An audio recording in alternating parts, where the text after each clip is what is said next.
Hey everybody, welcome back to my YouTube channel. It's a girl Palo. If you're a returning subscriber, thank you for coming back.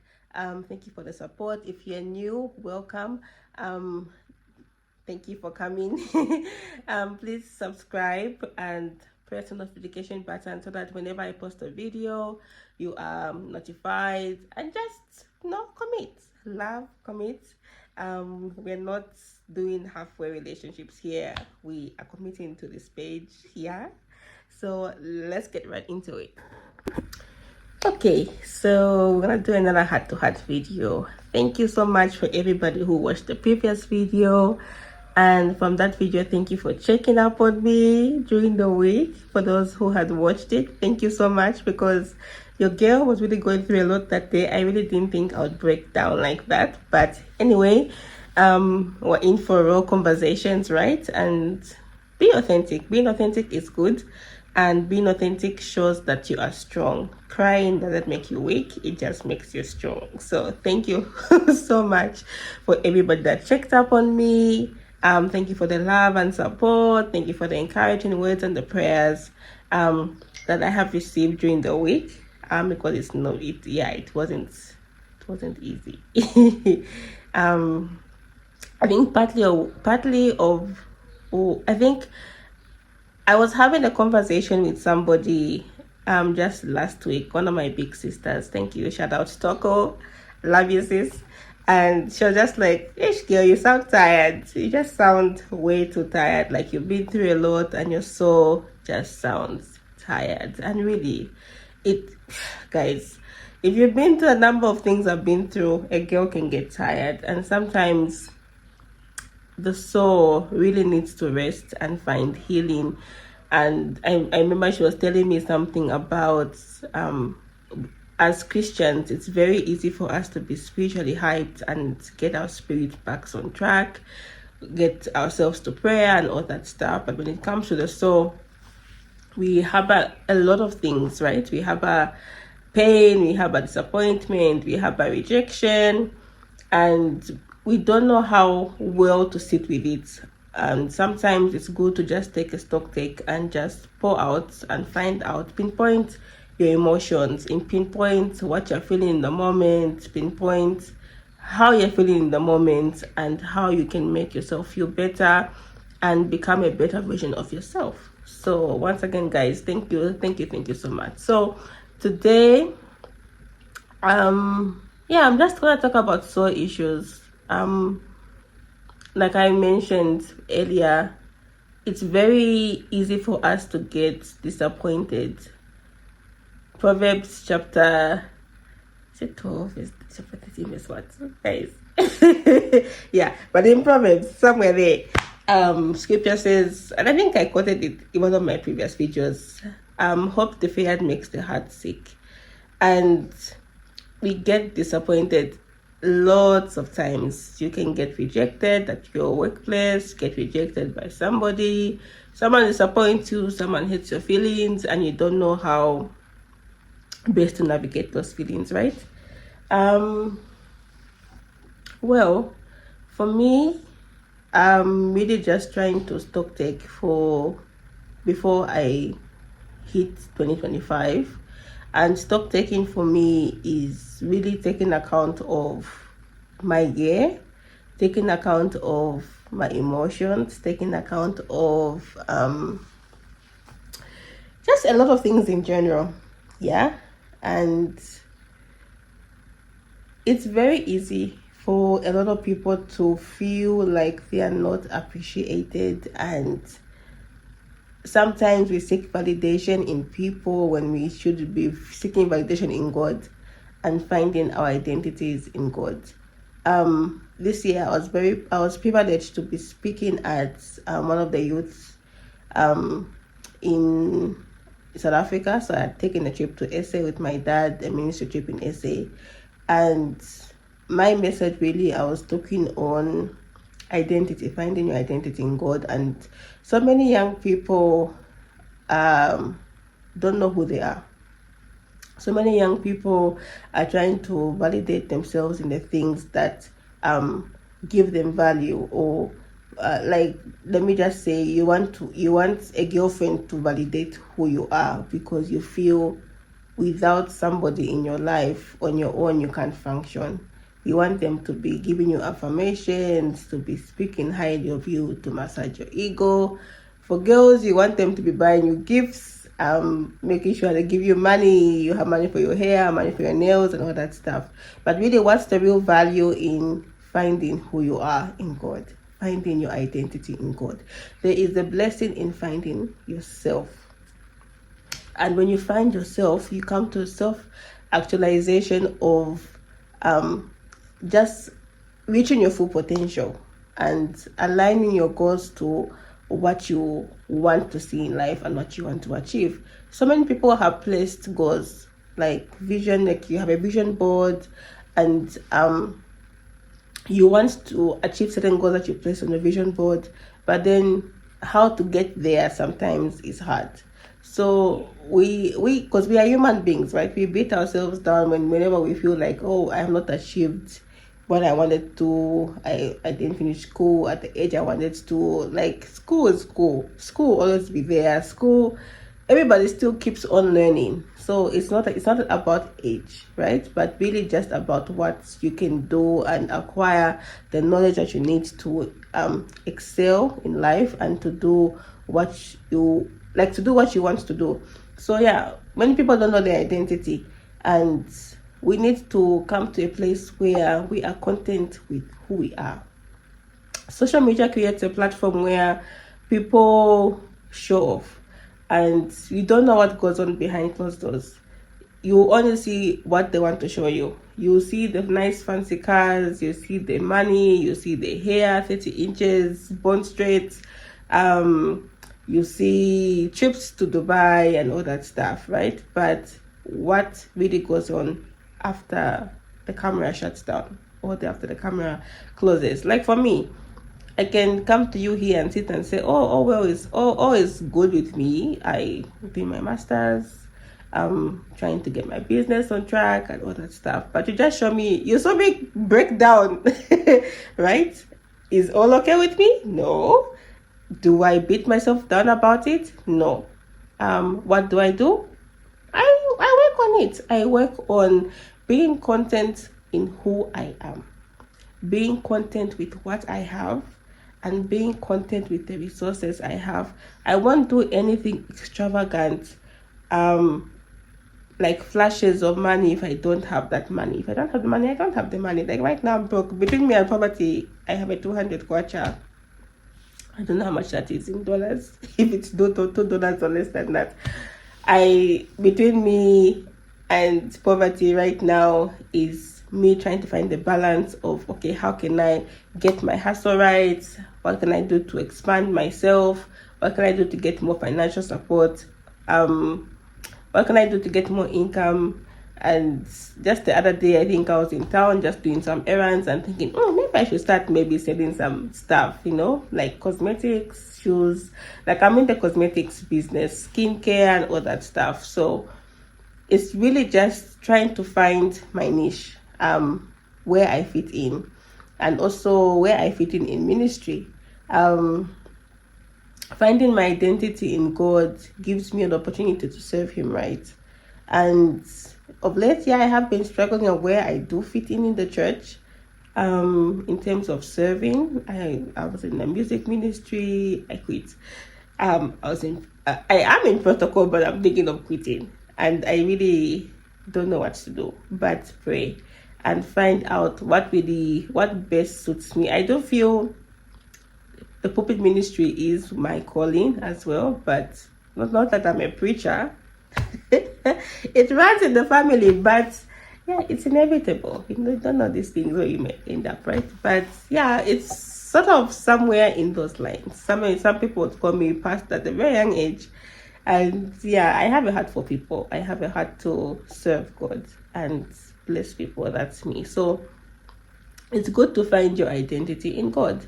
When you find yourself, the things of life won't easily sway you. You know your value, you know your worth, you know what you're carrying.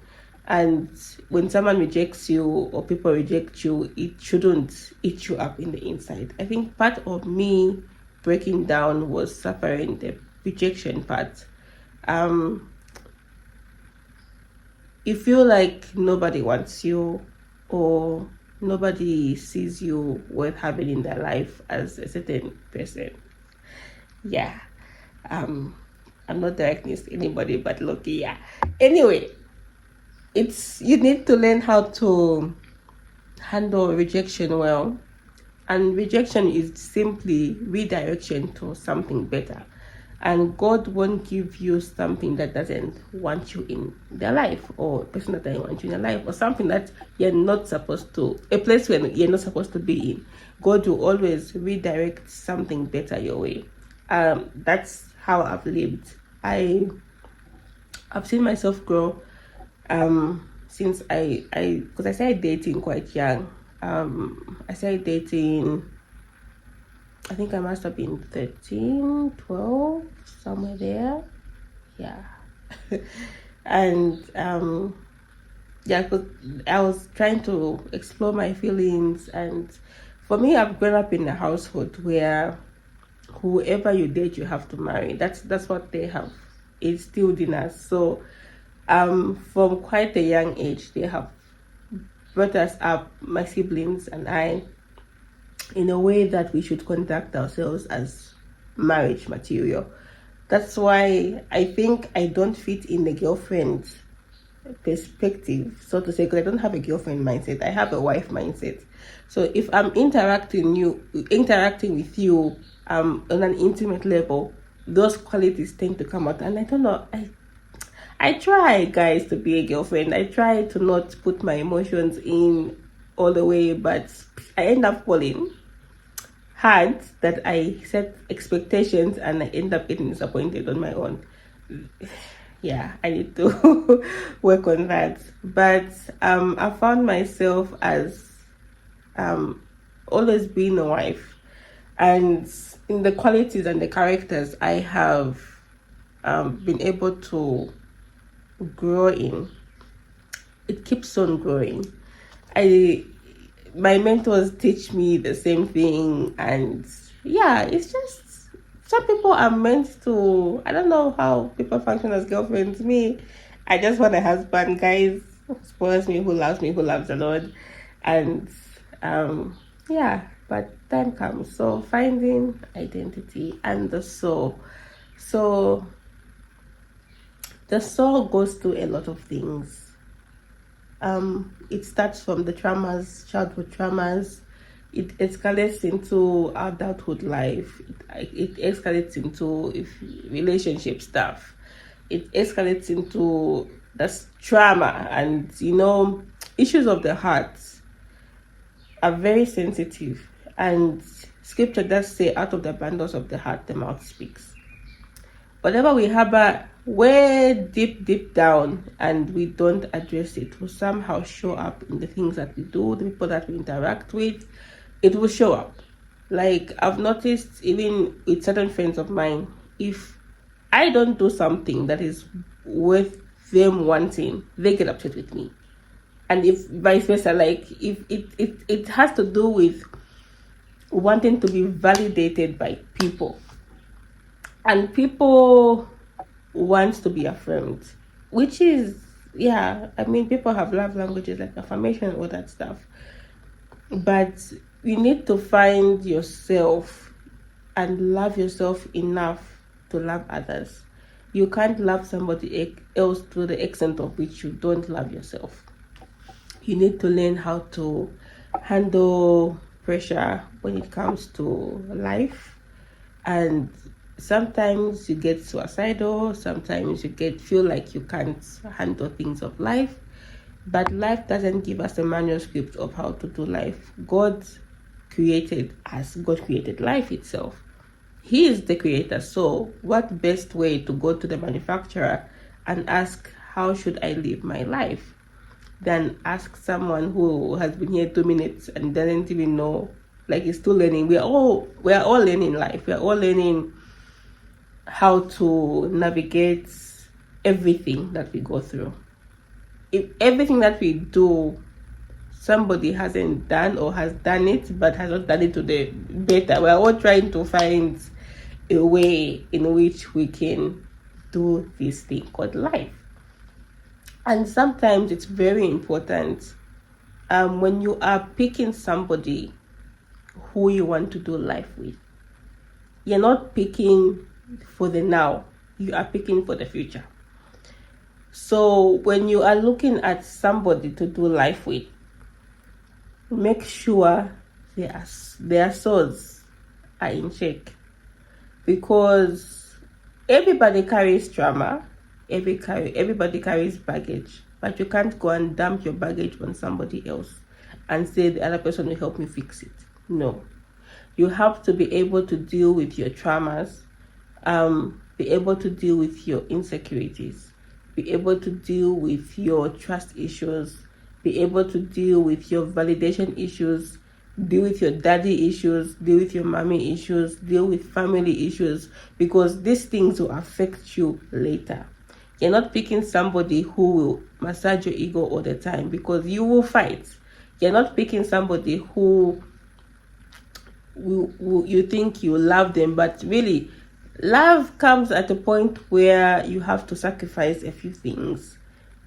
Saying I love you on your mouth won't show that you love the person. You can say I love you to somebody and act way off tangent from how you are feeling in that particular moment.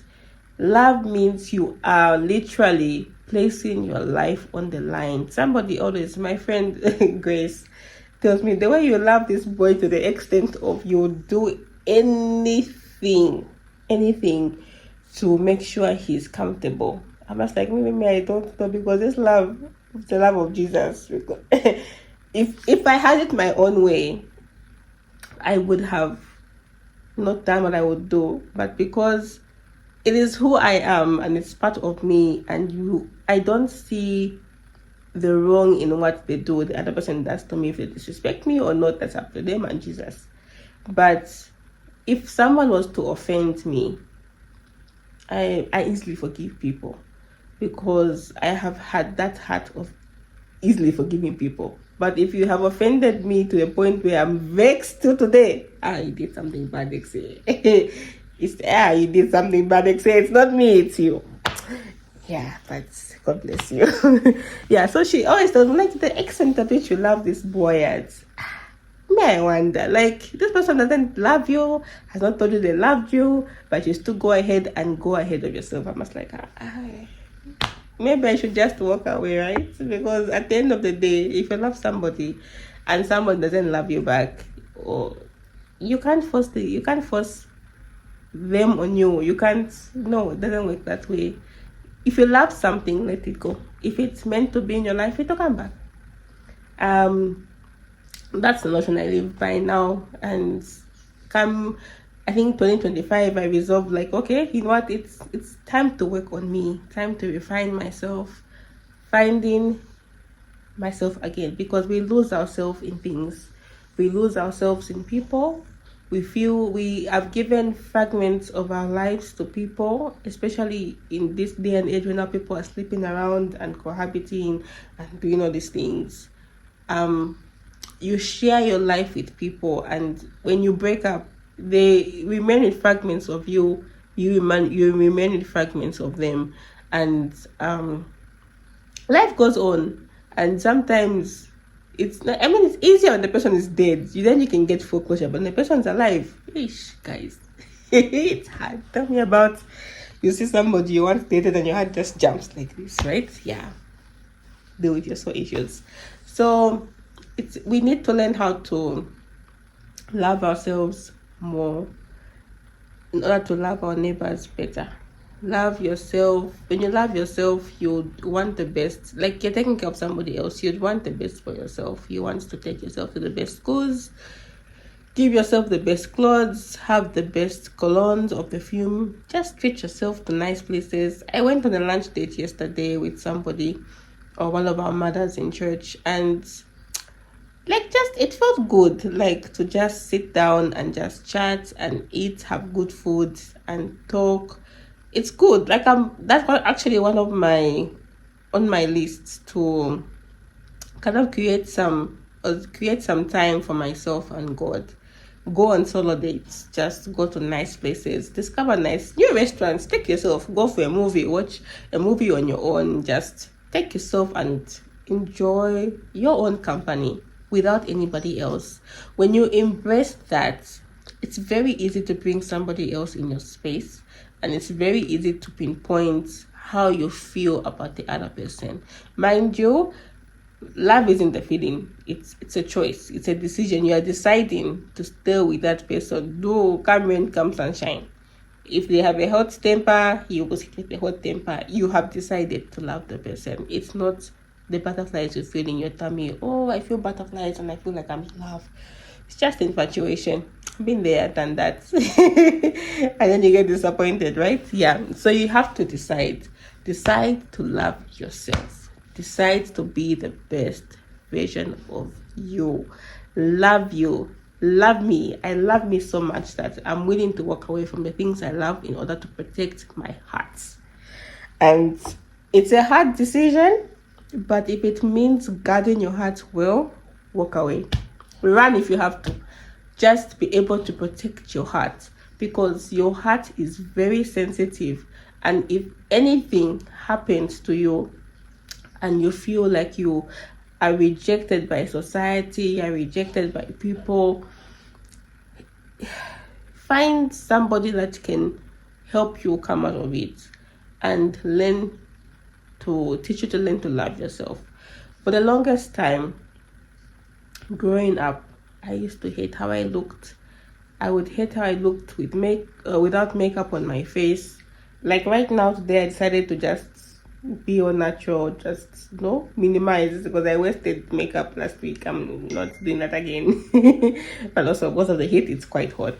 But I used to hate how I looked, how I felt, how my body, because I'm quite chubby. I'm not on the slimmer side. I'm a chubby girl. I hated how I sounded, how I talked. I hated how people looked at me, and people literally pass comments like, "Ish, you can't lose weight." Like, now that I look back, actually, guys, I look at my pictures, I'm just like, I was actually very small, and someone starts telling me that I'm fat. How is it possible? But I've learned how to love myself, how to be confident in my skin. I'm learning how to dress right, how to look beautiful, my hair, what suits me, what colors suit me, what hairstyle suit me. I'm learning my body, what foods to eat. I know if I eat lots of junk food, I love to eat junk food, but come 2025, it's healthy eating. Hold me accountable to that. Yeah, so I just used to hate how I looked. So, but I learned how to love myself, and I learned to, even how other people loved me. They loved me for who I am, not for what I could bring to the table or what they could get out of me. My personality, my bubbly personality. Believe it or not, I'm an introvert. When I'm outside, I talk to people who I know. But if I don't know you, I will be quiet. Even in the house, like amongst all my siblings, I'm the quiet one. And I just like sitting in my room, like I just isolate myself. I'll be thinking, that's me. That's the kind of person I am. If you offend me, it hurts me, yeah, but I'll forgive you. I'll come and text you. Even like most of my exes, like I'll just say, "Oh hi." I know the ones who offended me, but I'll just be like, "Oh hi, how are you? How are you doing? Good? You cool? Good." Yeah, but at the end of the day, we need to fix ourselves and be able to be better versions of ourselves, and we need to love ourselves, and we need to make sure that we contribute to society well. Have a heart-to-heart check within yourself, men especially, because I feel like guys just shove down the emotions in the notion of, oh, if I'm shown to be vulnerable and weak and crying, or won't be, I'll be seen as a simp, or won't be mature enough, you know. But check your heart, check what you're feeling, check your intentions, check your motives. And everybody really should check their motives and their intentions, and have a pure heart, and make sure God dwells in your heart. A person who loves God can hate another person, and only a person who loves the devil can hate another person. Okay, I've stopped fighting, you guys, but yeah. So I just thought I should come out here, and yeah, I'm fine. I'm fine. Working out my issues as well. This week was like, I've kind of felt, I think because of what I was feeling, my body translated my emotional pain to physical pain, and I'd have joint aches and back aches and headaches and feel tired even just to wake up. Like, you know, I usually sometimes wake up at 6:37, I'll be up, but I'm sleeping past 9, 10, 11. Like, I was just feeling like depressed this whole week. But I'm feeling better today. I feel good about myself today. I'm in a better place. And yeah, life happens, but you need to pick yourself up. Give yourself time to cry, and then tell yourself, Papalo, get up, girl, get going. You still have things to do and achieve. You can't be crying because of a boy. Just get up. Yeah. Yes. And life happens, guys. So love you guys. Thank you for tuning in today. Thank you for watching this video. Tell me what you like, if you would like to hear more of my stories. I don't know if you've been liking any of these videos, but yeah, let me know what else you'd like to hear. You can comment below, and yeah, we will see you in the next vlog. Love you.